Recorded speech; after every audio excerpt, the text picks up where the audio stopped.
après 6 ans de détention,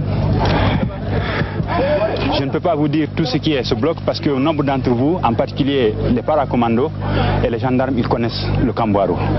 Nous vous remercions de nous avoir libérés.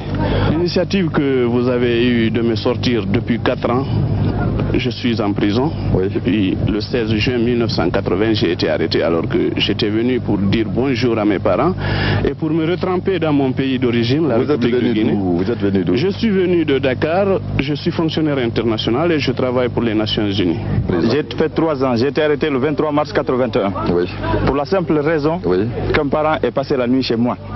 En un mot, je suis dépassé de joie. Mon nom c'est Mamadi Bamba, gendarme, maréchal de logis, qui était au début de ce stage. On m'a arrêté pour avoir fait complot contre ce régime. Je suis au courant de rien, on n'a même pas interrogé. J'ai été arrêté le 26 avril 82 pour des raisons que, enfin, j'ai comploté avec le ministre Kabassan, où j'ai même été l'intermédiaire entre lui et certains militaires. Et le premier camarade qui a été arrêté, avant que je ne parte, j'ai trouvé que le camarade était complètement escanté. Est-ce que vous-même vous êtes militaire vous-même? Moi personnellement je suis un étudiant. Bon, avant que je ne parte, j'ai trouvé au moment que me confronter avec le camarade était complètement escanté. Et d'où le 29 décembre 1983 a rendu l'âme dans le cercle du bloc du Kambouarou. Bon. Bien. Alors lui, quel est son nom? Son nom c'était Sidiki Kaba. Un étudiant ou un militaire? Un militaire venu du contingent libyen. La population réclame à présent justice pour les prisonniers disparus. Le premier geste de libération succède à la déclaration qui dénonce la dictature sanglante et impitoyable de Sékou Touré.